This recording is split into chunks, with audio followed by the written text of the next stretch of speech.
talking about free rider imaginary doctor, I think it was. Yeah. You mentioned that people complained that both immigrants and doctors were free riders. Do you find that the free riders tend to always show up on the extremes, or is there ever anything in the middle, depending on like who's complaining? Yeah. Okay. So we should be clear, not doctors of history. No, way wrong. Good compliance. I've actually seen F.R. Scott's tax returns. Just, every once in a while some important person leaves their tax returns in their archival file. It's fun. J.S. Matthews, the archivist in BC, was another unexpectedly privacy revealing moment. So I don't think it's about extremes of income that puts someone in the hard to tax category. I mean, in the past, in our present one, it's a different circumstance. But yeah, sure, in the sense that people who have no fixed address are kind of hard to track down, maybe that does make them harder to find for assessment. But since the mid-60s, we've had social insurance numbers, and that's made us easy. It's gotten rid of the issue that made tax avoidance possible for lower income people. To have a couple of jobs even under different names was an easy thing to do in the 1950s. But it became a lot harder to do after the mid-60s. Physicians having a reputation for being tax avoiders, in a sense, pre-Medicare, they're all just small business people, and at various times their income is very, very thin and precarious, depending on where they are, and other times it's, rich and luxurious, and they have well-paying clients who pay their bills regularly. So they do have a bit of an income smoothing problem, as we would call it now, and they certainly were. They had a reputation for entering tax returns. So I'm going to repeat a story from the book. It's just such a good story. In the 1930s, when Ontario was coming up with a plan to kind of pay doctors for taking relief patients, they're trying to come up with a rate to pay the doctors, and they do, and the doctors reply. The organization, Ontario Medical Association, replies, "That's absurd. We make way more money than that." I said, "Well, we're just drawing it from your income tax returns." So, it was kind of a first offer if they came back. So, but all people with a similar problem, that is a small business, highly variable income, ability to conduct transactions in cash or kind, all such people that is now are hard to tax. Yeah. I was wondering, during your historical research, did you find any evidence of challenges to any of these, like maybe tax cases where people would try to challenge the enforcement of tax collection, or write, letters of kind of refusal to the Minister of Finance or to the Premier of Nova Scotia? Was there actually no public or civic action taken kind of to fight back on that? So there's an American sociologist called Isaac Martin who's written a people called Rich People's Protest Movements, which he explains how in the United States,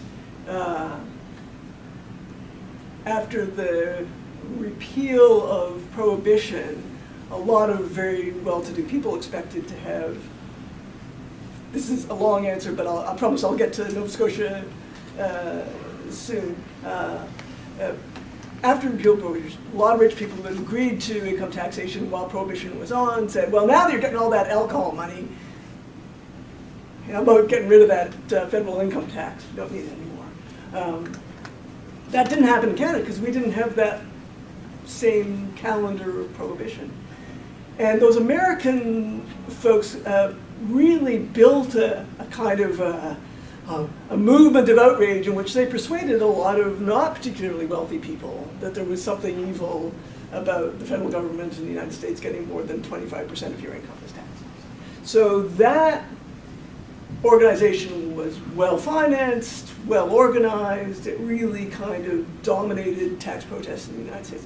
Whereas the Canadian story is quite different. There's all kinds of people who don't like their taxes. You know, most of us like a little bit more money than we have. And so grumbling, complaints, et cetera, all part of the situation, normal. What I find interesting in a historical way is when those complaints get attached to some other political logic, right? So, you know, when the civil servants and politicians of Quebec after Caron say, this is just another example of how abusive federalism is, right? And for Chinese Canadians in British Columbia, that sort of suspicion of them as shadowy Oriental tax dodgers in the 50s is understood in this era of human rights as offensive. And so you get an engineer named David Wong who finds Oriental stamped on his tax return and makes a big stink and writes to every politician in the country and gets uptake on that. And I'm sure the heads were at least shaken, if not rolling, in the BC tax office.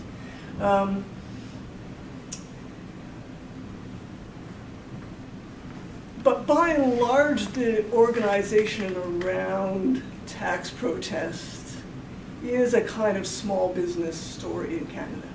You know, it's we're struggling and we need help, and that pulls in people from a whole bunch of different kinds of occupations. So in the late 60s, an attempt at tax reform stirred up that particular hornet's nest to the point that it created the Canadian Federation for Independent Business, which is still today a kind of reflex, knee-jerk, you know, it's tax, it's bad kind of organization. So we do have a mix of kinds of tax protests, and certainly there's also inchoate tax protests. There's people who, you know, who just conducted a fair share of their economic life in the gray or black economies, you know, dealing cash under the table.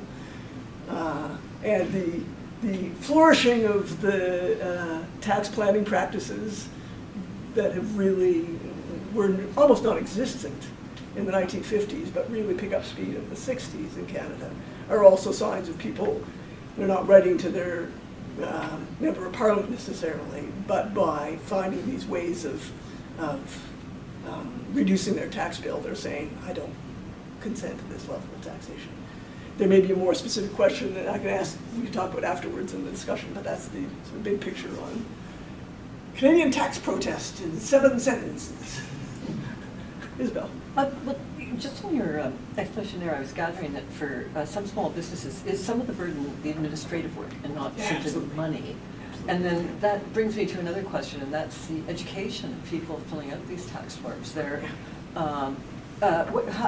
you just talk a little bit about that? So Isabel was asking about the administrative burden for small businesses and the relationship between education and tax compliance. So the Commissioner of Income Taxation between 1931, when the first guy was fired for all kinds of scandalous reasons, guy who was Commissioner of the Federal Income Tax between 31 and 46, said, income tax is a tax for intelligent people. If this country is not sufficiently literate to enable its citizens to comply with income tax, then, you know, essentially we've got to work on that, right? That so there, you know, it is, you know, just the keeping of regular business records was not the ordinary practice in 1919 that it was by 1960.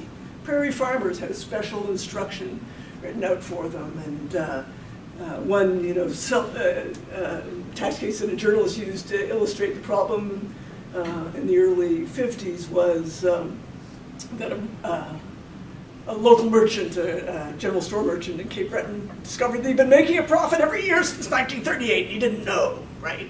So, you know, that's a thing, and you know, it's part of why the federal government, now a little advertisement for the federal government, they've been putting a lot of money into support for small business tax compliance, because there's no question that for small businesses, and look, any academic in the room who's ever filled out a shirt form knows how unpleasant it is to, just keep on, adding in information that it's hard to collect, and man, it's just a burden.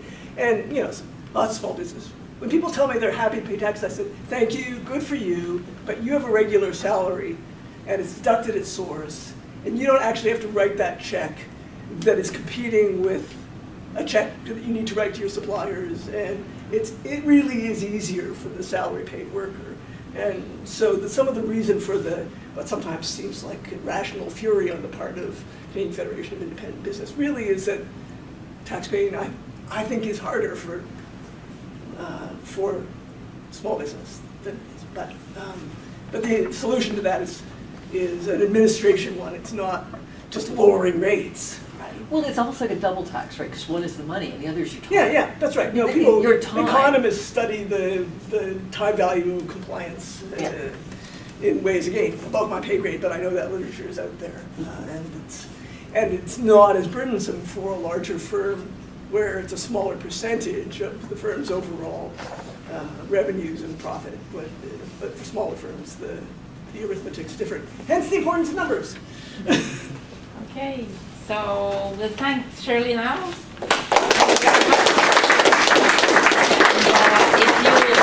If you want to talk more or ask more questions, we have to go. Some of us will go. It's a tradition of this association. Turn left and turn left when you get out. The bar is taken by these hooligans there. Okay, so we're going to another bar. So we have to go out, left, and it's called the Albion Room. It's a fun thing. I remember the Albion. But before we do so, please, on your way out, take a mini poster for the next talk, which is in a month from now. It's there's always one topic out of the 6 talks about the military. This time around, one person of the War Artist program, an indigenous soldier who went to Afghanistan, will be talking about indigeneity, war, and being in Afghanistan. His name is Adrian Stimson. You can take 1, 2, 3, put some on your door at work. And there's also another one with a list of the next 3 winter talks. One on digital history and the gay liberation movement, and another one on Bertrand Russell and his letters. So thank you again, and please join us at the pub after. Okay. There are also books to sell at the